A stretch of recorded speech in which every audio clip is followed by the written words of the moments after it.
திமுகவினுடைய மிக முக்கியமான ஒரு அதிரடியான ஒரு பேச்சுகளுக்கு சொந்தக்காரர் திரு தாமோ அன்பரசன் அவர்கள். ஸோ அவருடைய பெரிய பிளஸ் கட்சிக்குள்ளார என்ன அப்படின்னு எல்லோரும் சொல்லுவாங்கன்னா, அதிரடியான ஆளுங்க, மனசுல ஒன்று வச்சுட்டு வெளில ஒன்றுலாம் பேசுறதுலாம் கிடையாது. ஸோ தாமோ அன்பரசனை பொறுத்த மட்டும் இந்த 5 ஆண்டுகளில் தொகுதிக்கு என்ன செய்திருக்கிறார் அப்படின்னு சொல்லி பார்த்தா, எங்கள் தொகுதியில் எம்எல்ஏ அப்படி போகும்போது தான் பார்க்க முடியும், இருக்கும் போதும் பார்க்க முடியாது. ஆனா எனக்கு இவர் மேல் மிகப்பெரிய விமர்சனங்கள் உண்டு. என்ன விமர்சனங்கள்னா, மோடி அவர்களை பற்றி பீஸ் ஆக்கிடுவேன் அப்படின்னு பேசினாரு. இவங்கள மாதிரி மோசமானவங்க யாரும் கிடையாது. இப்பயுமே இவங்க வரக்கூடாது. எந்த நேரமும் மத்திய அரசு பணம் கொடுக்கல. அப்ப கொடுக்குற பணத்தெல்லாம் என்னதான் பண்றாங்க? அவங்க அவ்வளவு பணம் கொடுக்குறாங்க, நீ பணத்தெல்லாம் வாங்கி உங்க அப்பாவுக்கு செலவு வைக்கிற. Okay, that is a speculation. Vijay filter பண்ணியிருக்கக்கூடிய 10 கான்ஸ்டிடுவன்சில ஒரு கான்ஸ்டிடுவன்சி ஆலந்தூர். தாவேக்கா இங்க ஒரு மிகப்பெரிய ஒரு இம்பாக்டை கிரியேட் பண்ணுவாங்க. ஆலந்தூருக்கு உட்பட்ட அத்தனை ஏரியாஸ்லயும் கணிசமான சர்ச்சுகளுடைய எண்ணிக்கை இருக்கு.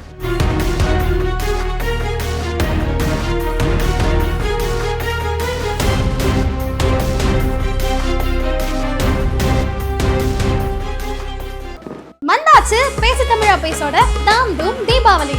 இன்னும் நீங்க பேசு தமிழா பேசு சேனலை சப்ஸ்கிரைப் பண்ணாம இருக்கீங்களா? உடனே சப்ஸ்கிரைப் பண்ணி இந்த வாய்ப்பை மிஸ் பண்ணிடாதீங்க. நீங்க சென்னை வாசியா இருந்தா நம்ம பேசு தமிழா பேசு சேனல்ல கேட்கப்படுற கேள்விகளுக்கு சரியான பதில சொல்லி பரிசல்லுங்க. இங்க பட்டாசு, ட்ரெஸ், ஸ்வீட்ஸ் இது மட்டும் இல்லாம ஏகப்பட்ட பரிசுகள் காத்துட்டு இருக்கு. இந்த தீபாவளியை தாம் தூம்னு கொண்டாடுங்க. பேசு தமிழா பேசு நேயர்களுக்கு வணக்கம். இன்று மீண்டும் ஒரு முறை ராஜவேல் சாருடன் உரையாட போகிறோம். வணக்கம் சார். வணக்கம் நடராஜ். வணக்கம் அக்ஷயா. வணக்கம். இன்னைக்கு தேர்தல் கள நிறுவனத்துல இந்த தேர்தல் சீரீஸ்ல நம்ம பார்க்க போற தொகுதி ஆலந்தூர் தொகுதி. சூப்பர். முன்னாள் பரங்கிமலை தொகுதி. ஆமா. எம்ஜிஆர், நீங்க சாத்தூர் தொகுதியை சொல்லியிருந்தீங்க, 2 முறை காமராஜரை ஜெயிக்க வச்ச தொகுதின்னு. அதே மாதிரி 2 முறை எம்ஜிஆர் அவர்கள் ஜெயிச்ச தொகுதி பரங்கிமலையாக இருந்த போது. ஸோ அப்போ இப்போ ஆலந்தூர்னு பெயரை மாற்றிருக்காங்க. ஆமாம். ஸோ அந்த தொகுதி பல்ஸ் எப்படி இருக்கு அப்படிங்கிறத இப்போ நம்ம பார்க்க. கரெக்ட். ஆலந்தூர் தொகுதிக்குள்ளார நம்ம போகிறதுக்கு முன்னாடி தொகுதிக்குள்ளார போய் இந்த கல நிலவரத்தை, இந்த சர்வேவை எடுத்தது நம்ம அக்ஷயா தான். ஸோ அக்ஷயா அண்ணா, என்ன சொல்றாங்க தொகுதிக்குள்ளார? அந்த தொகுதியோட எம்எல்ஏ தாமோ அன்பரசன். அவர் எம்எல்ஏ மட்டும் இல்ல, எம்எஸ்எம்இ மினிஸ்டரா கூட இருக்காரு. தொகுதியில இருக்கக்கூடிய மக்களுக்கு அது தெரியல. எம்எல்ஏவா அவர் தெரியுது, அவர் மினிஸ்டரா அப்பெல்லாம் நாங்க எதுவும் கேள்விப்பட்டது இல்லையே அப்படின்ற மாதிரி கூட சொல்றாங்க.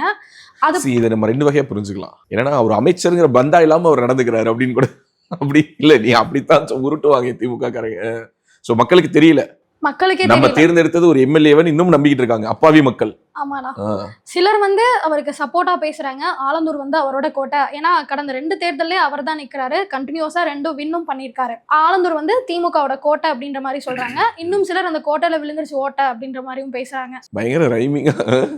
ஏன்னா அவருக்கு இருக்கக்கூடிய செல்வாக்கெல்லாம் படிப்படியா சரிறத இப்ப பார்க்க முடியுதுன்னா, அவர்கிட்ட இருந்து சரிஞ்சு தாவேகாவுக்கும் அதிமுகவுக்கும் ஷிஃப்ட் ஆறத கண் கூட பார்க்க முடிஞ்சது. ஓகே, ஸோ பொதுவா அந்த சிட்டிக்குள்ளார இருக்கக்கூடிய தொகுதிகளில் நிறைய சப்பர்ப் இருக்குல்ல, அந்த சென்னையினுடைய மிக முக்கியமான பகுதிகள் வளர்ந்து வரக்கூடிய அல்லது வளர்ந்துருச்சு ஓரளவுக்கு, இன்னும் கொஞ்சம் ஏரியாஸ் அங்கங்கே தான் சின்ன பேக்கெட்ஸில் இந்த அண்டர் டெவலப்டாக இருக்கக்கூடிய பல முக்கியமான ஏரியாக்கள் ஆலந்தூரை சுற்றி இருக்குது.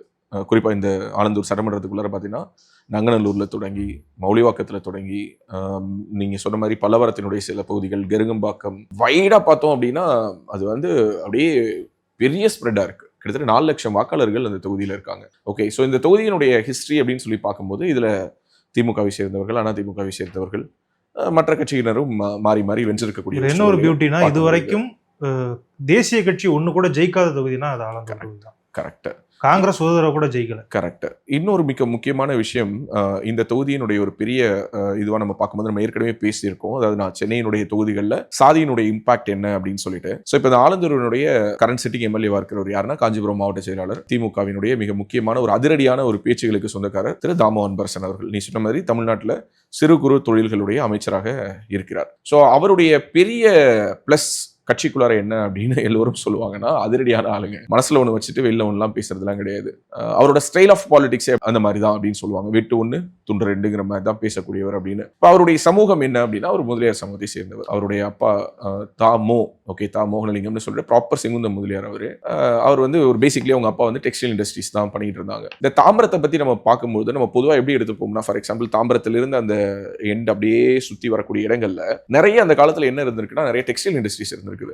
இப்பவும் அங்கொன்றும் இங்கொன்றும் இருக்கிறதை நம்மால் பார்க்க முடிகிறது. அது மாதிரியான ஒரு ஏரியால ஒரு சின்னதா ஒரு பேசிக்கலி முதலியார் சமூகத்துல ஒண்ணு வேளாளர் அப்படின்னு எடுத்துக்கிட்டோம்னா அவங்க மோஸ்ட்லி விவசாயம் சார்ந்த தொழில்கள்ல இருப்பாங்க. இந்த பக்கம் இருக்கக்கூடிய செங்குந்த முதலியார்ஸ் பாத்தீங்கன்னா மோஸ்ட்லி துணி நெய்யக்கூடிய தொழில்கள்ல இருப்பாங்க. அப்படிப்பட்ட ஒரு குடும்பத்தில் இருந்து வந்த பின்புலத்தை கொண்டவர். இவருக்கு இங்க இருக்கக்கூடிய கம்யூனல் செக்டார்ஸ், நான் சொன்ன இந்த வைடு ஸ்ப்ரெட் சபர்ப் சொல்றேன்ல, இங்க இருக்கக்கூடிய அந்த ஏரியால ஆங்காங்கே இருக்கக்கூடிய அவருடைய சமூகம் சார்ந்த பிரதிநிதிகள், அவங்க மாற்றுக் கட்சியை சேர்ந்தவங்களா இருந்தாலும் இவர்கிட்ட ஒரு குட் ரேப்போ மெயின்டைன் பண்றாங்க அப்படிங்கிற ஒரு குற்றச்சாட்டு இருக்குது. மற்ற கட்சிகளை சேர்ந்தவர்கள், அதாவது அதிமுகவில் இருந்தாலும் சரி, பாஜகவில் இருந்தாலும் சரி, அல்லது மற்ற கட்சிகள்ல இருந்தாலும் சரி, அன்வரசன் கிட்ட அவங்க ஒரு கம்யூனிட்டி சார்ந்து ஒரு சின்ன சாஃப்ட் கார்னர் மெயின்டைன் பண்றாங்க. அவரும் மற்ற கட்சியில் இருந்தாலும் தன்னுடைய சமூகத்தை சேர்ந்தவர்களை அங்கங்க அரவணைச்சு போறாரு அப்படிங்கிறது இவர் மேல வைக்கப்படக்கூடிய ஒரு மிக முக்கியமான ஒரு குற்றச்சாட்டு. அதை இவர் ஒரு பிளஸ்ஸா பாக்குறாரு. கட்சி அதை இவரோட ஒரு பாசிட்டிவான ஒரு விஷயமா பாக்குது. சோ தாமோ அன்பரசனை பொறுத்த மட்டில் இந்த 5 ஆண்டுகளில் தொகுதிக்கு என்ன செய்திருக்கிறார் அப்படின்னு சொல்லி பார்த்தா, நேச்சுரலி சென்னை மாதிரியான ஒரு பெருநகரத்தை சுற்றி இருக்கக்கூடிய இந்த பேக்கேஜ், நான் ஏற்கனவே சொன்ன மாதிரி பழவந்தாங்களா இருக்கட்டும், புழுதிவாக்கமா இருக்கட்டும், நங்கநல்லூரா இருக்கட்டும், இந்த பகுதிகள் எல்லாமே நேச்சுரலா இட் இஸ் க்ரோவிங். அங்கு ரியல் எஸ்டேட், அது சார்ந்த கட்டுமானம், மெட்ரோ, அதே மாதிரி ரயில்வே ஸ்டேஷனா இருக்கட்டும், அல்லது பக்கத்திலேயே ஏர்போர்ட் இருக்கு. ஸோ இந்த எந்த பக்கத்துல திரும்பினாலும், அதாவது அப்படி அட்ஜசென்ட்டா அப்படி திரும்பினோம்னா கத்திப்பாரால இருந்து சிட்டியினுடைய பூம், ஒரு விஸ்வரூபத்தை நம்மளால பார்க்க முடியும். ஸோ அந்த ஒரு தொகுதி ஏற்கனவே ஒரு பெட்டர் ஸ்ட்ரக்சர்டு ஒரு கான்ஸ்டுவன்சி. இவர் போயிட்டு அடிப்படை கட்டமைப்பில் இருந்து இவர் தோண்டி இவர் அஸ்திவாரத்தை போட வேண்டிய அவசியத்தில் இல்லாத ஒரு தொகுதி. ஏற்கனவே இட்ஸ் வெல் பில்ட் கான்ஸ்டுவன்சி. இந்த கான்ஸ்டுவன்சியில் அவர் 10 ஆண்டுகள் தொடர்ந்து எம்எல்ஏவாக வென்றிருக்கிறார். இந்த முறை அவர் வென்றால் எனக்கு தெரிஞ்ச ஆலந்தூர்ல தொடர்ந்து 3 முறை வெல்லக்கூடிய ஒரு சாதனையை அவர் படைப்பதற்கான சாத்தியம் இருக்குது. மக்களிடம் நம்ம போயிட்டு கேட்ட கேள்வி, முதல் கேள்வியாக முன் வச்சது என்னன்னா, எம்எல்ஏவாக திரு தாமோ அன்பரசன் அவர்களுடைய செயல்பாடு எப்படின்னு சொல்லி நம்ம கேட்டோம். என்ன ஒரு நல்லது கெட்டதுனால கூப்பிட்டா ஓடியாராரு, பாக்கி எல்லாத்துக்கும் வந்து பாக்குறாரு, மக்களை பார்ப்பாரு, மக்களுக்கு வேண்டியதெல்லாம் நல்லா செய்கிறாரு, இன்னும் செய்வார். மக்களை பார்த்ததும் கிடையாது, அவங்க ஒய்ஃபை வச்சு தான் ஓட்டு வாங்கினாரு. எங்கள் தொகுதி எம்எல்ஏ விட செயல்பாடு நல்லா சிறப்பாக இருக்குது. எங்கள் தொகுதியில் எம்எல்ஏ இப்படி போகும்போது தான் பார்க்க முடியும், இருக்கும் போதையும் பார்க்க முடியாது. சிறப்பு என்று 61% மக்கள் தெரிவிச்சிருக்காங்க. சரியில்லை என்று 23%, சுமார் என்று 16% சொல்லியிருக்காங்க. It's good numbers. ஏன்னா நம்ம சென்னைக்குள்ளார சில தொகுதிகளில் திமுக எம்எல்ஏக்களை கழுவி ஊத்துறதை நம்ம பார்க்குறோம். ஒரு உதாரணம் மயிலாப்பூர். இப்போது அப்படியே கான்ட்ராஸ்டா ஒரு தொகுதியை நம்ம பார்க்குறோம். ஆலந்தூர்ல அன்பரசன் அவர்களுடைய செயல்பாடு சிறப்பு அப்படிங்கிறாங்க. அதை நான் ஏற்கனவே சொன்னேன் இல்லையா, அவர் அமைச்சருங்கிறது தெரியல, ஆனா அவர் சிறப்பாக செயல்படுறாருன்னு சொல்றதுக்கு 61% பேர் இருக்காங்க. 100 பேரை பார்த்தா 60 பேர் என்ன சொல்றாங்க, நல்லா இருக்கு, தாமோ அன்பரசன் இஸ் குட் அப்படின்னு சொல்றாங்க. இவ்வளவுக்கும் நான் ஏற்கனவே சொன்ன மாதிரி எதுவும் வச்சு அப்படி பார்த்து பதமா பக்குவமா பணிவாலாம் பேச மாட்டாரு. எதுவா இருந்தாலும் எடுத்தவங்க கவுத்தவங்க. இப்போ உன்னை பாக்குறானா, அப்புறமா என்னம்மா, அப்புறம் இப்படிதான் இருக்கும் அவரோட டோனே. என்னப்பா அப்புறம், அந்த ஏதோ ஒரு படத்துல இந்த தட்டி கொடுக்குறேங்கிற பேர்ல அடிச்சு அந்த மாதிரி ஒரு அவருடைய பாணியே அப்படித்தான்ங்கிற மாதிரி ஒன்று ரெஜிஸ்டர் பண்ணிட்டாரு. ஆனா எனக்கு இவர் மேல் மிகப்பெரிய விமர்சனங்கள் உண்டு. என்ன விமர்சனங்கள்னா, மோடி அவர்களை பற்றி பீஸ் ஆக்கிடுவேன் அப்படின்னு பேசினாரு. இவர் மேல் எந்த விதமான நடவடிக்கை எடுக்கப்படல. நீங்க ஒரு எம்எல்ஏவா இருங்க, ஒரு மாவட்ட செயலாளராக இருங்க, சிவாஜி கிருஷ்ணமூர்த்தி மாதிரி மேடையில் பேசக்கூடிய பேச்சாளராக இருக்கீங்க அப்படின்னா அதை பத்தி அப்ஜெக்ஷன் இல்லை. ஆனால் நீங்கள் இந்திய இறையாண்மைக்கு உட்பட்டு அரசியல் சாசனத்தின் மேல் உறுதியேற்று இன்னைக்கு நீங்க ஒரு போர்ட்போலியோ, ஒரு கேபினெட் மினிஸ்டர், நீங்க இப்படி பேசலாமா அப்படின்னா அதெல்லாம் பத்தி கவலைப்பட மாட்டாரு. கட்சியும் ஒரு மேல எந்த நடவடிக்கையும் எடுக்கவும் எடுக்காது. தமிழ்நாடு காவல்துறை என்ன கைதவா பண்ண போகுது. சோ இந்த மாதிரி மேடையில் அந்த ஒரு அநாகரிகமான பேச்சுக்களை முன்னெடுக்கிறாரோ அப்படிங்கிற ஒரு குற்றச்சாட்டு இவர் மேல உண்டு. எனக்கு அதுல ஒரு வருத்தமும் உண்டு. ஏன்னா ஒரு சீனியர் பொலிட்டீஷியன், இதற்கு முன்பாக நான் சொல்றது இந்த 2 முறைக்கு முன்பாக அவர் ஏற்கனவே ஒரு முறை இதே ஆலந்தூர்ல அவர் வென்றிருக்கிறாரு. சோ ஏற்கனவே ஒரு 3 முறை எம்எல்ஏ தான், தொடர்ச்சியா வென்றது இல்லையே தவிர ஏற்கனவே வென்றிருக்கிறாரு. ஆமா, அதிமுகவில் வளர்மதி அவர்கள் இந்த தொகுதியில் வென்றிருக்கிறாங்க. அதற்கு முன்பாகவும் நம்ம கட்சிக்குள்ளார பார்க்கிறோம், அண்ணாமலைன்னு ஒருத்தர் இந்த தொகுதியில வென்றிருக்கிறாரு. சோ இந்த மாதிரி வெவ்வேறு நபர்கள், பன்ருட்டி ராமச்சந்திரன் 2011 தேமுதிக அலையன்ஸ்ல இருந்தபொழுது அவர் இந்த தொகுதியை கேட்டு வாங்கி, ஏன்னா அவருக்கு அப்போதைக்கு என்னன்னா எம்ஜிஆர் நின்று வென்ற தொகுதிங்கிற ஒரு ராசியின் அடிப்படையில கேட்டு வாங்கி இங்க நின்று ஜெயிச்சாங்க. சோ அதிமுக அலையன்ஸ்ல இப்ப தேமுதிக வென்ற ஒரு தொகுதி இந்த ஆலந்தூர்ங்கிறது. சோ இந்த மாதிரி நம்ம பாக்குறோம், மிக்சடா வேட்பாளர்களை அவங்க தேர்ந்தெடுக்கப்பட்ட விதத்தை, மக்களுடைய ஓட்டிங் பேட்டர்ல இருக்கக்கூடிய வேவை நம்மளால புரிஞ்சுக்க முடியுது. மோஸ்ட்லி இந்த தொகுதி எப்படி ஓட் பண்ணிருக்காங்க நம்மளால புரிஞ்சுக்க முடியுதுன்னா, யார் கவர்மெண்ட் ஃபார்ம் பண்ண போறாங்களோ அவங்களதான் முக்கவாசி இவங்க தேர்ந்தெடுத்திருக்காங்க. யார் அந்த முறை ஆட்சிக்கு வருவார்களோ அவர்கள் கட்சியை சார்ந்த அல்லது அந்த கூட்டணியை சார்ந்தவர்கள் தான் இவங்க தேர்ந்தெடுத்திருக்காங்க. அவங்க சறுக்குனது எங்க அப்படின்னு பார்த்தா 2016 தமிழ்நாடு முழுக்க ஜெயலலிதா அவர்களுடைய அந்த ஒரு வேவ் இருந்து 2வது அவங்க டென்யூர் வரும்பொழுது சென்னைக்குள்ளார அவங்க ஆலந்தூர் கான்ஸ்டிட்யூன்சில தோல்வியை தான் தழுவினாங்க. ஸோ 2016 தேமுதிக அலையன்ஸ் கிடையாது. தேமுதிகவின் அலையன்ஸ் இல்லாம அவங்க 2016 வேற ஒரு அலையன்ஸ் ஃபார்ம் பண்றாங்க. மக்கள் நல கூட்டணி சார்பாக இந்த தொகுதியில் வேட்பாளர் ஒருவர் நிறுத்தப்படுகிறார். மிக சொற்பமான வாக்குகள் தான் வாங்கியிருக்கிறாங்க. இந்த தொகுதியில எப்போதுமே பார்த்தேன் அப்படின்னா நாம் தமிழருக்கு ஒரு கணிசமான ஒரு வாக்கு வங்கி. எனக்கு தெரிஞ்சு ஏற்கனவே நின்ற கார்த்திகேயன் தான் இந்த முறை நிற்பார்னு நினைக்கிறேன். ஒரு நல்ல candidate. Okay, beyond the party மேல இருக்கக்கூடிய விமர்சனங்கள்லாம் தாண்டி பல் மருத்துவர் சகோதரர் கார்த்திகேயன் அவர்கள் சோஷியல் மீடியாலாம் பயங்கரமா பேசுவாரு, டிவி விவாதங்கள்ல பங்கெடுப்பாரு. ஒரு நாகரிகமான ஒரு பேச்சுக்கு சொந்தக்காரர். ஓகே, ஸோ அவர் வந்து இந்த தொகுதியில் மீண்டும் ஆலந்தூர் தொகுதியில் அவர் தான் போட்டியிட போகிறார்னு நினைக்கிறேன். ஸோ அவர் குறைந்தபட்சம் இந்த தொகுதிக்குள்ளார ஒரு 20,000 வாக்குகள் வரை அவர் பெறுவதற்கான வாய்ப்பு இருக்குது. எனக்கு தெரிஞ்சு கடந்த தேர்தலே 16,000 வாக்குகள் கிட்ட வாங்கியிருக்காரு. ஸோ இந்த முறை 20,000 25,000 வாக்குகள் வரைக்கும் கூட அவங்க போகலாம். ஆனா இந்த தொகுதிக்குள்ளார மற்ற கட்சிகள், நான் சொல்றது இப்போ களத்துக்கு வந்திருக்கக்கூடிய தமிழக வெற்றி கழகத்தினுடைய பங்களிப்பு என்னவாக இருக்கும் அப்படிங்கிறது ஒரு பெரிய கேள்வியா இருக்கு. ஸோ கிரவுண்ட் எப்படி இருக்கு, தாவேகாவை பத்தி என்ன சொல்றாங்க மக்கள்? ஆக்சுவலி எனக்கு அங்கே களத்தில் போகும்போது பயங்கர சர்ப்ரைஸாக இருந்துச்சுன்னா என்ன அப்படின்னா, நான் நினச்ச வரைக்குமே தாவேகா தலைவர் விஜய் அவர்களுக்கு யார் ஓட்டாசா மாறுவாங்கன்னா யங்ஸ்டர்ஸ். அவரோட படத்தை பார்த்து தியேட்டரில் எப்படி கத்துறாங்களோ அந்த மாதிரி ஓட்டு போடுவாங்க போல அப்படின்ற மாதிரி நான் நினச்சேன். ஆனால் நான் பேசும்பொழுது 60 வயசு 50 வயசு இப்படி இதுக்கு மேற்பட்டவங்க எல்லாருமே சொல்றது விஜய் வரணும்ன்றதான் எனக்கு இது பயங்கர ஷாக்கா இருந்துச்சு. அவங்க வரைக்கும் அவர் போய் ரீச் ஆயிருக்காரா அப்படின்ற ஒரு கன்ஃபியூஷனும் இருக்கு. நான் அதுக்கு தான் சொன்னேன். என்னன்னா இது வந்து ரொம்ப ஒரு டென்ஸா அதிகமான மக்கள் வசிக்கக்கூடிய வசிப்பிடங்களை கொண்ட ஒரு தொகுதி. நான் சொன்ன மாதிரி இல்லை இண்டஸ்ட்ரியல் செக்டர்ஸ் கிடையாது. அதே மாதிரி ஆவரேஜா நம்ம மற்ற தொகுதிகளில் சொன்னேன் இல்லையா, அங்கங்கே கொஞ்சம் இந்த குட்டி குட்டி பேக்கெட்ஸ் ஆஃப் ஸ்லம் மிக்ஸ் பண்ணி இருக்கக்கூடிய பகுதிகள்னு நம்ம சொன்ன அந்த மாதிரியான ஏரியாக்கள் இல்லாமல் இது முழுக்க பார்த்தோன்னா எல்லாமே ரெசிடென்ஷியல் காம்ப்ளெக்ஸஸ். இங்கே இருக்கக்கூடிய ஹவுஸ் ஹோல்டர், நான் சொல்கிறது வெளிப்படையாக சொல்லணும் அப்படின்னா, பாஜகவை சேர்ந்த சிலரிடம் பேசும்போது கூட நான் பாஜகவுக்கு தாங்க ஓட்டு போடுவேன், ஆனால் என் வீட்டில் என் பையன் இருக்கான் பாருங்க, அவன் ஃபர்ஸ்ட் ஓட்டருங்க, அவன் விஜய்க்கு போடுவேன்னு சொல்கிறான், என்னால் அதை அண்டர்ஸ்டாண்ட் பண்ண முடியல அப்படின்னு சொல்லக்கூடிய குரல்களை நம்மால் கேட்க முடிகிறது. என் பசங்களாம் ஓட்டு விஜய் தான். நான் பக்கா டிஎம்காரன், ஆரம்பத்துலேருந்தே டிஎம்கே தான். இப்போ புதுசாக யாரெல்லாம் வராங்கன்னு ஓட்டு போடுவேன். நான் டிஎம்கே தான் போடுவேன். என் பசங்க விஜய் தான் போடுவாங்க. முதல் தலைமுறை வாக்காளர்களை பெரிய அளவில் விஜய் ஈர்த்திருக்கிறார் அப்படிங்கிறதுல யாருக்கும் மாற்றுக்கிறது கிடையாது. ஆனால் நீ சொன்ன மாதிரி வயதானவர்களும் விஜய்க்கு வாக்கு செலுத்துகிறார்கள் அப்படிங்கிறத நம்ம நேரடியாக எப்படி புரிஞ்சுக்கலாம்னா, விஜய் சொன்ன ஸ்டேட்மெண்ட் தான். எல்லாரும் கட்சி தொடங்கிட்டு தான் வீட்டுக்குள்ளாரே போவாங்க, நான் வீட்டுக்குள்ளாரெல்லாம் போனதுக்கு பிறகு தான் கட்சியை தொடங்கியிருக்கேன் அப்படின்ற மாதிரி அதனுடைய இம்பாக்ட் இருக்கிறத நம்மளால ஃபீல் பண்ண முடியுது. திரு தாமோ அன்பரசன் அவர்கள் மீண்டும் வெல்வாரா அப்படிங்கிறத நம்ம கேட்டோம். ஆக்சுவலி அவர் சூப்பர்னு சொன்னாங்க, ஆனா மீண்டும் வெல்வாரான்னு கேட்கும் பொழுது ஜெயிக்க வாய்ப்பு இருக்கு. கண்டிப்பா 100% அவர் தான் ஜெயிப்பார். ஜெயிக்கிறதுக்கு வாய்ப்பே கிடையாது. வாய்ப்புலாம் கிடையாதுங்க, அவங்களுக்குலாம் வாய்ப்பு கிடையாது. இல்லை கிடையாது, வாய்ப்பு கிடையாது. 30% ஓட்டு கூட அவருக்கு ஷுவர் அவர் தான் வருவார். இல்லை என்று கிட்டத்தட்ட 48%, ஆம் என்று 32%, கருத்து இல்லை என்று 20%. ஸோ இது ஒரு ரெண்டுத்தையுமே ரொம்ப க்ளோஸாக நம்ம வாட்ச் பண்ணோம். சிறப்பு என்று 61% சொல்லியிருக்காங்க. அதாவது அவர் நல்லா தான் செயல்படுறாருன்னு 61% சொல்லியிருக்காங்க. ஆனால் அவர் மறுபடியும் ஜெயிப்பாரான்னு கேட்டால் எவ்வளோ பேர் தான் அவர் ஜெயிப்பாருன்னு சொல்கிறாங்க? 32% தான். ஆல்மோஸ்ட் அதில் 50% தான் அவர் ஜெயிப்பாருன்னு சொல்கிறாங்க. ஸோ மேபி இது எதனுடைய ரிஃப்ளெக்ஷனாக இருக்கலாம் அப்படின்னா, நிறைய பேருக்கு இது ஒரு கேள்வியாக வரும். எப்படிங்க சிறப்புன்னு 60% சொல்கிறாங்க, நான் வெல்வாரானா 32% தானா? Every one will get unpopular over A period. 10 வருஷம் தொடர்ந்து எம்எல்ஏவாக இருந்திருக்காரு.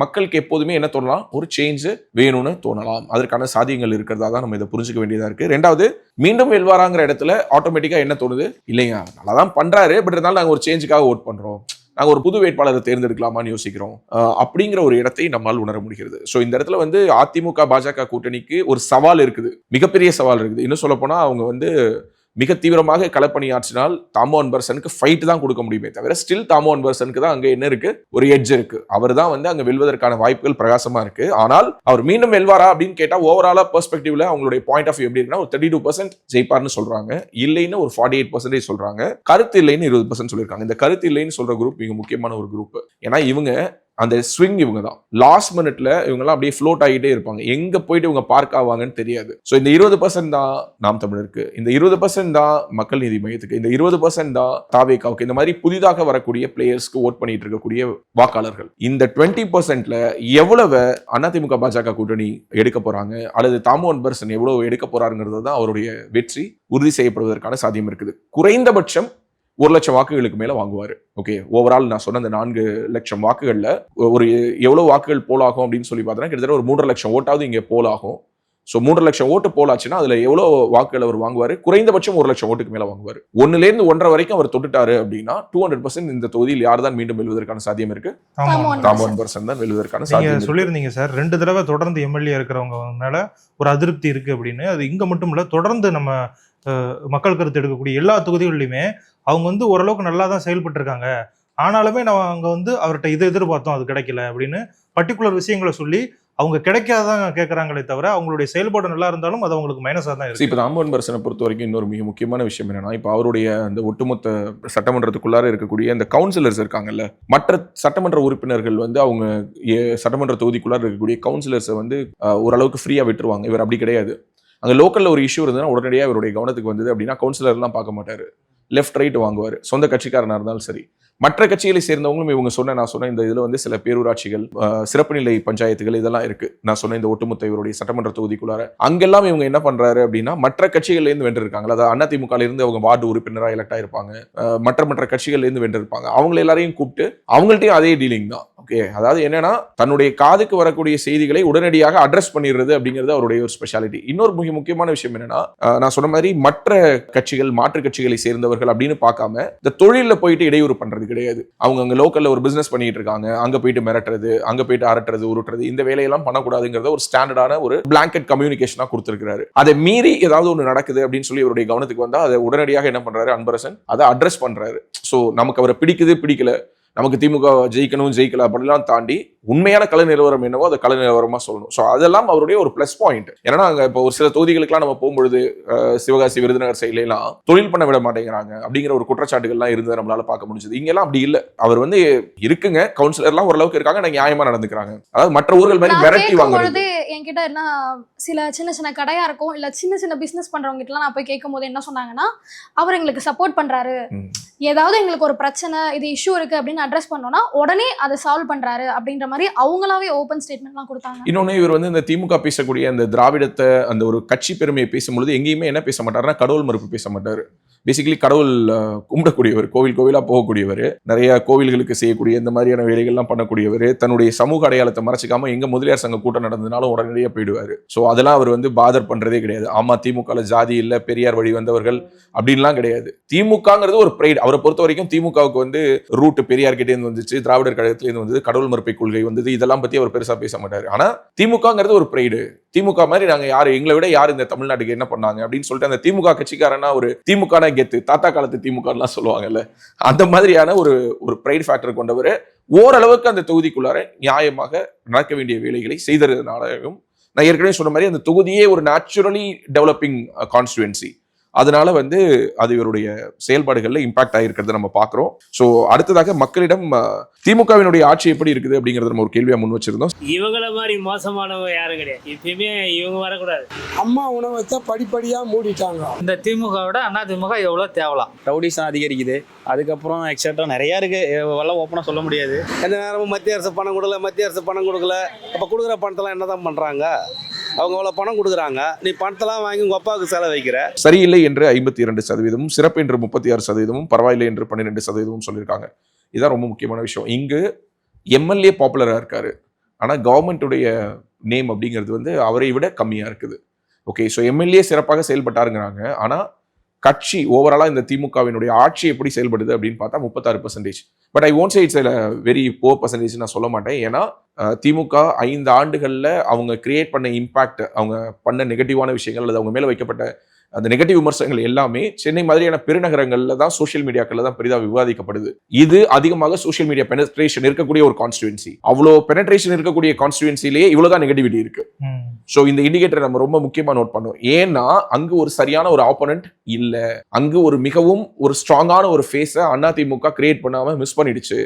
பிஜேபியும் அதை உருவாக்கவில்லை. அப்படியான ஒரு சூழல் இருக்கிறதுனால திரு தாமோன்பரசன் அவர்களுக்கு ஒரு ஃப்ரீ ரன் கிடைக்கிறத நம்மளால உணர முடியுது. என்னன்னா எதிரி இருந்து ஒருத்தர் ஜெயிக்கிறது வேற, எதிரியே இல்லாம ஆக்கி ஜெயிக்கிறது ஒரு வகை. ஸோ இவர் அந்த 2வது வகையில இவர் முன்னாடி போயிட்டு இருக்கிறாரு. ஸோ இங்கு ஒரு சரியான ஒரு கேண்டிடேட்டை அனைத்து அண்ணா திராவிட முன்னேற்ற கழகம் உருவாக்குவதற்கான ஒரு முயற்சியில் ஈடுபட்டிருந்தால், ஃபார் எக்ஸாம்பிள் 2011 பன்ருட்டி ராமச்சந்திரனுக்கு கொடுக்காம தொடர்ந்து வளர்மதியே ஃபீல்டு பண்ணியிருந்து அவங்களுக்கு ஒரு ஸ்கோப் கொடுத்து, அல்லது அவங்களுக்கு மாற்றாக வேறு யாரோ ஒருவரை அந்த தொகுதியில் அவர்கள் அதிமுக தொடர்ந்து ஆதரித்திருந்தால், இப்படிப்பட்ட ஒரு ஸ்ட்ராங் பேஸ் யாருக்கு உருவாகி இருக்காது? தாமோன்பரசனுக்கு உருவாகி இருக்காது. ஸோ அதை வந்து அதிமுக செய்ய தவறியதுடைய விளைவு தான் இப்போது இவருக்கு இருக்கக்கூடிய அந்த ஆதரவை நம்ம பார்க்குறோம். ஒரு பக்கம் கட்சி மேல விமர்சனம் இருக்கு, ஒரு பக்கம் இவர் மேல விமர்சனம் இருக்கு, ஆனா இன்னொரு பக்கம் இவருக்கும் ஒரு பெரிய சப்போர்ட் இருக்கு, கட்சிக்கும் ஒரு பெரிய சப்போர்ட் இருக்கு. ஒரு இடத்துல வீக்கா இருக்குன்னு பார்த்தோம்னா இன்னொரு பகுதியில் பார்த்தா ஸ்ட்ராங்கா இருக்கு. ஸோ ஓவராலா அந்த ஒட்டுமொத்த ஆலந்தூர் அப்படின்னு சொல்லிட்டு முடிச்சுட்டு திரும்பி பார்த்தோம்னா திமுக வீக்கா இருக்கிற மாதிரி ஃபீலே ஆகல. திமுகவுக்கு ஒரு ஸ்ட்ராங் ஹோல்டு இருக்கிறத புரிஞ்சுக்க முடியுது. அவங்களுக்கு வேணா போன தடவை போட்ட 100 ஓட்டு ஒரு இடத்துல போகுது, இன்னொரு இடத்துல இந்த 100 ஓட்டு அவங்களால என்ன பண்ணிட முடியுது, எடுத்துக்க முடியுது. ஸோ எல்லா இடங்களிலும் சராசரியாக ஒரு சரிவு இருக்கணும்ல, அந்த ஒரு சரிவை பார்க்கவே முடியல. ஆவரேஜ் பண்ணிடுறாரு. இங்க ஒரு 500 ஓட்டை விடுறாரு, அங்க ஒரு 500 ஓட்டை கேதர் பண்ணிடுறாரு. இன்னொரு இடத்துல ஒரு பிரச்சனைங்கிறோம், இன்னொரு இடத்துல வேற ஒரு பிரச்சனையை அவர் சால்வ் பண்ணதை பாராட்டுறாங்க. இப்படித்தான் நம்மளால இந்த தொகுதியை ஓவராலா புரிஞ்சுக்க முடியுது. 2026 யார் முதல்வர் என்ற ஒரு கேள்வியை நம்ம முன் வச்சிருக்கோம். அதற்கு மக்கள் கொடுத்த பதில் வந்து விஜய் வந்தா நல்லா இருக்கும், எடப்பாடி தான் வருவார், ஏடிவிக்கு வந்தா நல்லா இருக்கும். கண்டிப்பா டிஎம்கே தான். திமுக தான் வர்றதுக்கு வாய்ப்பு இருக்குது. கண்டிப்பா டிஎம்கே தான் வரும். ஏடிஎம்க்கு வந்தா நல்லது. டிஎம்கே திமுக வரும். நாங்க ரெட்டை கட்சி தான். ஏடிஎம்கே வந்தா நல்லா இருக்கும். மறுபடியும் டிஎம்கே வந்தா நல்லா இருக்கும். விஜய், தளபதி விஜய். திரு ஸ்டாலின் அவர்கள், தற்போதைய தமிழக முதல்வர் திரு ஸ்டாலின் அவர்கள் தான் மீண்டும் முதல்வராக வருவார் என்று 34%, எடப்பாடி பழனிசாமி அவர்கள் தான் முதல்வராக வருவார்கள் என்று 25%, விஜய் தான் முதல்வராக வருவார் என்று 21%, சீமான் தான் முதல்வர் என்று 5%, யார் வந்தா என்ன என்று 15% வாக்களிச்சிருக்காங்க. ஸோ மீண்டும் ஒரு முறை சென்னைக்குள்ளார ஸ்டாலினுக்கு அதிகமாக ஆதரவு இருக்கக்கூடிய ஒரு தொகுதியாக நம்ம ஆலந்தூரை பார்க்கிறோம். ஸோ 34% மக்கள் மீண்டும் முதல்வராக ஸ்டாலின் தான் வரப்போகிறார் என்று சொல்கிறார்கள். இதுல யார் வந்தா என்ன அப்படிங்கிறது வந்து 15% இருக்கு. இது வந்து படித்தவர்கள் அதிகம் இருக்கக்கூடிய தொகுதி. நீங்க சொன்ன மாதிரி போன தடவையே கூட கமலஹாசன் இங்க போட்டியிடுறதா ஒரு பிளான்லாம் பண்ணிக்கிட்டு இருந்தாரு. ஸோ தாமோ அன்பரசன் இறங்கினதுக்கு அப்புறம் தான் அவர் வந்து தொகுதி மாதிரி போனாரு. ஸோ இப்படி வந்து ஒரு நிறைய படித்தவர்கள், மாற்றத்தை தேரக்கூடியவர்கள் இந்த தொகுதியில் இருக்காங்கன்னு நம்ம பார்க்கலாமா? கரெக்ட் தான். இங்க வந்து சரத்பாபு இருக்காங்க, ஃபுட் கிங் சரத்பாபுன்னு சொல்லுவாங்க, எம்என்எம் கேண்டிடேட். அவர் நின்னாரு. அவர்லாம் பார்த்தீங்கன்னா ஒரு ஆண்டர்பிரனர். ஓகே, ஒரு ஆண்டர்பிரனர் மாதிரி தொழில் ரீதியாக தன்னை நிலைநிறுத்தி வேறொரு முகம் கொண்டவர்கள் கூட இந்த தொகுதியை தின் பண்ணதுக்கான காரணம் என்னன்னா, நீ சொன்ன மாதிரி இதுல இருக்கிறது எல்லாமே பார்த்தோன்னா சென்னையுடைய சபர்ப எல்லாமே ஒரு படித்த வாக்காளர்கள் நிரம்பிய ஒரு தொகுதி. முக்கால்வாசி பார்த்தோன்னா அடுக்குமாடி கட்டிடங்கள், ஃபிளாட்ஸ், இண்டிவிஜுவல் பங்களாஸ், தனிப்பட்ட வீடுகள், குடிசை பகுதிகள் மிகவும் குறைவாக இருக்கக்கூடிய தொகுதி. மக்களுடைய சராசரி வருமானம் என்பது நிறைவாக இருக்கக்கூடிய ஒரு தொகுதி. அவங்களுக்கு இருக்கக்கூடியது எல்லாமே லோக்கல் சிவிக் இஷ்யூஸ் தான். ஸோ அவங்களுக்கு வந்து ட்ரைனேஜ் ப்ராப்ளமு, வாட்டர் ஸ்டாக்னேஷனு, இந்த மாதிரி இருக்கக்கூடிய பிரச்சனை தான் அவங்களுடைய பெரிய பிரச்சனையை தவிர இவங்களுக்கு லஞ்சம், ஊழல் இதெல்லாம் இவங்களுடைய நேரடியாக இவங்களுடைய வாழ்க்கையை பாதிக்கக்கூடிய பிரச்சனை அல்ல. இவங்க யாருமே இதுல வந்து அரசாங்கம் கொடுக்கக்கூடிய ஸ்கீம்ஸ் தனக்கு வந்து சேர்ந்தணும்னு நினைக்கக்கூடிய ஒரு பெரிய க்ரௌட் இதுக்குள்ளார இருக்காங்க, மாற்றுக்கிறது இல்லை. 1000 ரூபாய் நலத்திட்டம் வரணும்னு நினைக்கக்கூடியவங்க இருக்காங்க. பட் இங்க 1000 ரூபாய் வாங்குறவங்களுக்கு அந்த 1000 ரூபாய்ங்கிறது ஒரு அடிஷனல் மணி. அரசாங்கம் கொடுக்குது, அந்த ப்ரிவிலேஜுக்கு நான் வாங்குறேங்கிறவங்க தான் இங்க அதிகமே தவிர இந்த தொகுதிகளுக்குள்ளார அந்த 1000 ரூபாயை எதிர்பார்த்து அந்த மாசத்து செலவுக்கு என்ன பண்றதுன்னு காத்திருக்கக்கூடிய கூட்டம் என்பது மிகவும் குறைவாக இருக்கக்கூடிய ஒரு தொகுதி. ஸோ ஓவராலா ஓட்டர் டர்ன் அவுட்டே பார்த்தேன் அப்படின்னா இங்க கொஞ்சம் ஒரு டிப் இருக்கக்கூடிய ஒரு விஷயத்தையும் நம்ம பார்த்திருக்கோம். ஏன்னா முக்காவாசி பேர் இங்க வாக்காளர்களா இருப்பாங்க. ஆனா லீவ் வரும்பொழுது, தேர்தலுக்கு லீவ் கொடுத்தாங்கன்னா ஊருக்கு போயிடுவாங்க. அவங்க சொந்த ஊர்ல போய் ஓட்டு கூட போடாம இருப்பாங்க. அந்த மாதிரியான சில பாக்கெட்ஸும் இதற்குள்ளார சில ஏரியாக்கள்ல நம்மளால ஃபைண்ட் அவுட் பண்ண முடியுது. இன்னொரு முக்கியமான விஷயம் சொல்றேன். நங்கநல்லூர் எடுத்துக்கிட்ட அப்படின்னா எகெயின் நம்ம ஏற்கனவே மயிலாப்பூர் பேசின மாதிரி தான். பொதுவாக வெளிப்பிலிருந்து பார்க்கக்கூடியவர்கள் சொல்றது என்னன்னா, நங்கநல்லூருங்கிறது ஒரு பிராமின் பெல்ட், அங்க வந்து பாஜகவுக்கு தான் ஓட்டு போடுவாங்க. இதே நங்கநல்லூருக்குள்ளார போயிட்டு ஒரு கன்சிடரபிள் ஓட் ஷேரை யார் புல் பண்ணி உடச்சு எடுத்துட்டு போறாரு ஒவ்வொரு தேர்தலையும், தாமோ அன்பரசன் வாங்கிட்டு தான் இருக்காரு. ஸோ நங்கநல்லூருக்குள்ளாரையும் இருக்கக்கூடிய இந்த பிராமண சமூக மக்களிடம் இருந்து கூட யாரால வாக்கு வாங்க முடியுது? தாமோ அன்பரசனால வாங்க முடியுது. ஸோ ஓவராலா RSS strong unit, BJP strong unit, பிஜேபியோட உபசங் பரிவார் அமைப்புகள் எல்லோரும் ஸ்ட்ராங் யூனிட், இந்து முன்னணி ஸ்ட்ராங் யூனிட் நங்கநல்லூர்ல இருந்தும் கூட யாருக்கு வாக்கு போகுது? அன்பரசனுக்கு வாக்கு போகுது. ஏன்னா அவர் இந்த மாதிரியான இந்த கடவுள் நிந்தனை கருத்துக்கள் பேசுறது இதெல்லாம் பேச மாட்டாரு. ஆனால் மோடியை பத்தி பீஸ் ஆகிடுவேன்னு பேசுவாரு. அதை பத்தி யார் வழக்கு போட்டு இந்நேரம் அவரை எங்க நிறுத்திருக்கணுமோ நிறுத்த வேண்டியவர்கள் அமைதியாக இருப்பதனுடைய விளைவு அவர் பேசுவதை பேசிக் கொண்டிருக்கிறார். ஸோ டு சம்மரைஸ், ஆலந்துரை பொறுத்தமட்டில் இன்று இருக்கக்கூடிய கள நிலவரத்தின்படி யாருக்கு தான் ஒரு லீடு இருக்குன்னா திமுகவுக்கு தான் லீடு இருக்கு. ஸோ திமுகவினுடைய கூட்டணி பலம், கூடுதலாக அந்த கேண்டிடேட்டுக்கு இருக்கக்கூடிய ஒரு பாப்புலாரிட்டி, இதெல்லாம் உங்களுடைய பிளஸ். கேண்டிடேட், பழக்கப்பட்ட கேண்டிடேட் 2 தடவை அவரையே தேர்ந்தெடுத்திருக்கோம். ஒரு மாற்றத்துக்கு வாக்கு செலுத்தலாம்ங்கிற எண்ணம் மக்கள் கிட்ட இருக்கானா? இருக்கு. ஆனா அதுக்கான ஒரு ஸ்ட்ராங்கான கேண்டிடேட்டை ப்ரொஜெக்ட் பண்றதுக்கு யார் இது வரைக்கும் மிஸ் பண்ணிருக்காங்க? அதிமுக மிஸ் பண்ணிருக்காங்க, பாஜக மிஸ் பண்ணிருக்காங்க. ஸோ ஓவராலா என்டிஏ அலையன்ஸ்ல யார் வேட்பாளர்? ஒருவேளை okay, that is a speculation, Vijay filter பண்ணிருக்கக்கூடிய 10 கான்ஸ்டிடுவன்சில ஒரு கான்ஸ்டிடுவன்சி ஆலந்தூர் அப்படின்னு சொல்லிட்டு. ஏன்னா ஏற்கனவே சொன்ன மாதிரி பரங்கிமலையாக இருந்தபோது எம்ஜிஆர் போட்டியிட்ட தொகுதி அப்படிங்கிறதுனால அந்த எம்ஜிஆர் சென்டிமெண்ட்டுக்காக அவரும் ஆலந்தூரை கன்சிடர் பண்றாரு அப்படிங்கிற ஒரு சர்வே சொல்றாங்க. ஸோ அதன்படி விஜயும் போட்டியிடுவதற்கான சாத்தியம் இருக்கு. ஸோ விஜய்க்கும் அதே தாமோ அன்பரசன் கை கொடுக்கக்கூடிய அந்த பேக்கெட்ஸ் ஆஃப் முதலியார் சமூக ஓட்டுகள், ஏன்னா ஓட்டுகளாக பார்த்தோம் அப்படின்னா டிமோகிராஃபிக்ஸ் படி சாதி ரீதியாக என்னென்ன வகுப்பினர் அங்கே வசிக்கிறாங்கன்னு பார்க்கும்பொழுது வன்னியர் சமூக மக்கள், முதலியார் சமூக மக்கள், தெலுங்கு பேசக்கூடிய நாயுடு நாயக்கர் சமூக மக்கள் இருக்கிறாங்க. கிறிஸ்டின் முஸ்லீம் ஓட்ஸும் கன்சிடரபிள் சைஸ்ல இருக்குது.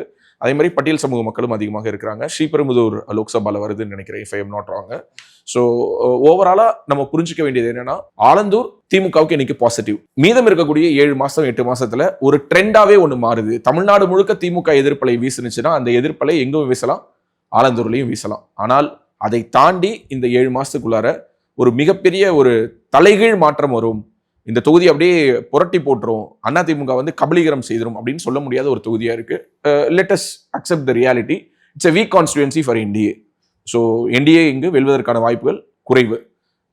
ஆனால் அடுத்த 7 மாதத்தில் யார் வேட்பாளர் என்பதை யூகித்து முடிவெடுத்து தீர்மானித்து அந்த வேட்பாளருக்கான ஒரு ஃப்ரீ ஹேண்டை கொடுத்து மிகப்பெரிய அளவில் அடுத்த 7 மாதங்களும் திரு அன்பரசன் அவர்களுக்கு நெருக்கடிகளை கொடுத்து, அந்த நெருக்கடி என்பது திரு அன்பரசன் அவர்களுக்கு தாமு அன்பரசன் அவர்களுக்கு கொடுக்கக்கூடிய நெருக்கடி ஒட்டுமொத்த தமிழ்நாட்டிலும் இருக்கக்கூடிய அதிமுக வேட்பாளர்களால், பாரதிய ஜனதா கட்சி வேட்பாளர்களால், என்டிஏ வேட்பாளர்களால் யாருக்கு கொடுக்கப்பட வேண்டும்?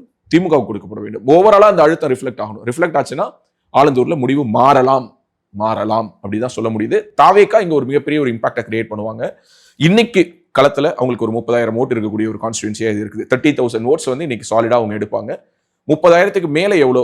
ஏன்னா வெற்றி பெறுவதற்கு குறைந்தபட்சம் நான் சொன்ன மாதிரி 1 லட்சம் ஓட்டை தாண்டணும். 1, 10, 1, 20 இன்னும் சொல்ல போனா ஒரு 1.5 வரைக்கும் போகணும். அப்பதான் ஆலந்தூர்ல வின் பண்ண முடியும். ஸோ இந்த 30,000 ஓட்டை வச்சுட்டு அவங்க என்ன பண்ண போறாங்க? நான் ஏற்கனவே சொல்லிட்டேன், 15,000 ஓட்டு யாருக்கு இருக்கு? நாம் தமிழருக்கு இருக்கு. ஸ்டெடியா அவங்க இந்த தொகுதியில ஒரு கன்சிடரபிளான ஒரு ஸ்பைக் அவங்களும் கொடுப்பாங்க. ஏன்னா கேண்டிடேட் ஒரு நல்ல கேண்டிடேட் கார்த்திகேயன். ஸோ ஒரு 16,000 வாங்கின இடத்துல ஒரு 25,000க்கு ஜம்ப் பண்ணுவாரு. ஒரு 30,000 வாங்குற நான் சொன்ன மாதிரி தாவேக்கா ஒரு 40,000 வரைக்கும் கூட போகலாம். அப்படி போனா அதிமுகவோட ஓட் ஷேர் என்னவா இருக்கும், திமுகவினுடைய ஓட் ஷேர் என்னவா இருக்கும், திமுக எவ்வளவு ஓட்டு வாங்குவாங்க, இதெல்லாம் தான் இதனுடைய ஃபேக்டரை டிசைட் பண்ண போது. இன்றைய சூழலில் திமுகவுக்கு பாசிட்டிவான ஒரு தொகுதி. திமுக இதை அவங்களுடைய கணக்குல சேர்த்துக்கலாம். அதிமுக மிகவும் கடுமையாக போராட வேண்டிய ஒரு தொகுதி. தாவேக்கா 30,000 வாங்கினானே 40,000 வாங்கினானே இப்படி இருந்தாலும் தோக்க தான் போறாங்க. அதே தான் நாம் தமிழ் இருக்கும். பட் இருந்தாலும் அவங்களுடைய போட்டி தான் இந்த களத்தை சுவாரஸ்யமாக்குறதா நான் நம்புறேன். So let's wait and watch. நீங்க சொன்னீங்க விஜய் அவர்கள் நேரடியா லிஸ்ட் அவுட் பண்ணல, 10 தொகுதிகளில் இது இருக்கு அப்படின்னு. விஜய் இதுல இறங்கினார் அப்படின்னா நீங்க சொன்ன மாதிரி ஆலந்தூர்ல, குறிப்பா ஆலந்தூர்ல முஸ்லீம்ஸ் இருக்காங்க, தோமையார் மலை இருக்கு, கிறிஸ்டியன்ஸ் வந்து ஓரளவுக்கு டென்ஸா இருக்கக்கூடிய ஒரு தொகுதி தான். விஜய்க்கு இங்க நின்னாருன்னா அவருக்கான வெற்றி வாய்ப்பு எப்படி இருக்கும்? ஏன் இந்த தொகுதியை விஜய் கன்சிடர் பண்றாருங்கிறதுக்கான காரணம் சொல்லட்டுமா? எக்ஸெப்ட் நங்கநல்லூர், நான் சொன்ன அத்தனை தொகுதிகளிலும், அதாவது அதுல இருக்கக்கூடிய பகுதிகள் இருக்கு இல்லையா, அது அத்தனையிலையுமே பார்த்தீங்கன்னா ஆலந்தூருக்கு உட்பட்ட அத்தனை ஏரியாஸ்லையும் கணிசமான சர்ச்சுகளுடைய எண்ணிக்கை இருக்கு. கணிசமான சர்ச்சுகளுடைய எண்ணிக்கை கூடி இருக்கு. கணிசமான கிறிஸ்தவ மதத்தை ஃபாலோ பண்ணக்கூடிய மக்களுடைய எண்ணிக்கை கூடி இருக்குது. கிராஜுவல் ஓட் ரைஸ் இருக்கு. Okay, I won't say like conversion நடந்துருச்சு, மதமாற்றம் நடத்திட்டாங்க அப்படிலாம் நான் குற்றச்சாட்டுலாம் சொல்ல போறது இல்லை, அது நம்ம வேலையும் இல்லை. ஆனால் கிறிஸ்தவர்களுடைய எண்ணிக்கை இங்க ஒரு sizeable population. So Vijay is considering this constituency. Vijay ஒரு வேலை போட்டியிட்டால் அப்போது என்ன நடக்கும்? ஒரு ஹைப்போதெட்டிக்கலான கொஸ்டின் கேட்கலாம். அப்போ தாமு அன்பரசன் வெல்வாரா அப்படின்னா, let me be very frank, விஜய்க்கே டஃப் கொடுப்பாரு. அதனோட அர்த்தம் வந்து இவர் விஜய் விட பெரிய ஆளுன்னு சொல்ல வரல, ஆனா விஜய்க்கே டஃப் கொடுப்பாரு. அதனாலதான் விஜய் லிஸ்ட் பண்ண தொகுதியில இது ஒரு 10வது இடத்துக்குள்ளார இருக்குன்னு சொன்னேன். It's not the top priority. Vijay இதை முதலில் வைக்கவில்லை. ஓகே, ஏன்னா அவருக்கு வந்து இந்த தொகுதி அந்த அளவுக்கு அவருக்கு ஒரு கான்ஃபிடென்ட்டான ஒரு சிக்னல்ஸை இன்னும் அவருக்கு பாஸ் ஆன் பண்ணல. அவருக்கான ஒரு நம்பிக்கை கொடுக்குது. என்ன நம்பிக்கை கொடுக்குதுன்னா, இதையும் நீங்க கன்சிடர் பண்ணலாம். ஏன்னா இங்க உங்களுக்கு ஒரு ஓட் பேங்க் இருக்கு, இங்க உங்களுக்கு ஒரு நேச்சுரலான ஒரு வேவ் இங்க உங்களுக்கு ஒர்க் அவுட் ஆகும். தாமு அன்பரசனை நீங்கள் வீழ்த்துவதற்கும் வசதியாக இருக்கும். சென்னைக்குள்ளாரையும் ஒரு கான்ஸ்டிடுவன்சியை நீங்க சூஸ் பண்ண மாதிரி இருக்கும். ஸோ தட் உங்களோட டிராவல் கேம்பெயின் மற்ற விஷயங்களை நீங்க சரியா பிளான் பண்ண முடியும் என்று தாவேக்காவினர், தாவேக்காவுக்கு வியூகம் வகுக்கக்கூடிய ஜானஆரோக்கியசாமியிலிருந்து, புஷி ஆனந்திலிருந்து, நம்மளுடைய ஆதவ அர்ஜுனா வரை அனைவரும் அவர்கள் எடுத்த சர்வேக்களை வைத்துக்கொண்டு விஜயிடம் ஆலந்தூரையும் கன்சிடர் பண்ண சொல்லி விஜயை அவர்கள் கன்வின்ஸ் செய்து கொண்டு இருக்கிறார்கள். அவர்கள் கன்வின்ஸ் பண்ற ஒரு கான்ஸ்டிடுவன்சியில் ஒன்றா ஆலந்தூரும் இருக்குது அப்படிங்கிறத மறக்க முடியாது. பட் இன்னைக்கு சூழல்ல விஜய் வந்து போட்டியிட்டாலும் தாமு அன்பரசன் ஒரு 2,000-3,000 ஓட்லையாவது வெல்வதற்கான வாய்ப்பு தான் அதிகம். ஸோ மேபி டுவர்ட்ஸ் எலெக்ஷன் வேற எப்படி வேணாலும் அது ஸ்விங் ஆகலாம். ஸோ அதனால நம்ம பொறுத்திருந்து பார்க்கலாம். ஆலந்தூர் ஒரு சுவாரஸ்யமான ஒரு போட்டியை கொண்ட ஒரு தொகுதியாக தான் இருக்க போகுது. விஜயை தவிர வேறு யார் போட்டியிட்டாலும் தாமு அன்பரசனுக்கு எளிதான வெற்றியும், விஜயே போட்டியிட்டாலும் ஒரு டஃப்பான ஒரு வெற்றியும் இருப்பதற்கான ஒரு சாத்தியம் தான் இன்றைய கள நிலவரம். பேசு தமிழா பேசு சேனலுக்கு ஆதரவு தந்து கொண்டிருக்கக்கூடிய பார்வையாளர்களுக்கு வணக்கம். அரசியல் ஆன்மீகம்னு மட்டும் இல்லாம இப்போ ஹெல்த்லயும் நம்ம வந்தாச்சு. ஹெல்த் சம்பந்தமான பிரச்சனைகளுக்கும், ஹெல்த் டிப்ஸுக்கும், ஹெல்த் கேருக்கும், இல்ல ஹெல்த் பத்தி ஏதாவது தெரிஞ்சுக்கணும் அப்படின்னு நினைச்சீங்கன்னா ஹெல்த் குரு சேனல் கண்டிப்பா உங்களுக்கு யூஸ்ஃபுல்லா இருக்கும். பேசு தமிழா பேசு சேனலுக்கு கொடுக்கக்கூடிய இதே சப்போர்ட்டை ஹெல்த் குரு யூடியூப் சேனலுக்கும் கொடுத்து அந்த சேனலை சப்ஸ்கிரைப் பண்ணி உங்க நண்பர்களுக்கு ஷேர் பண்ணும்படி கேட்டுக்கிறோம். நம்ம ஹெல்த் குரு சேனலோட லிங்கை டிஸ்கிரிப்ஷன்ல தரோம், மறக்காம செக் பண்ணி பாருங்க.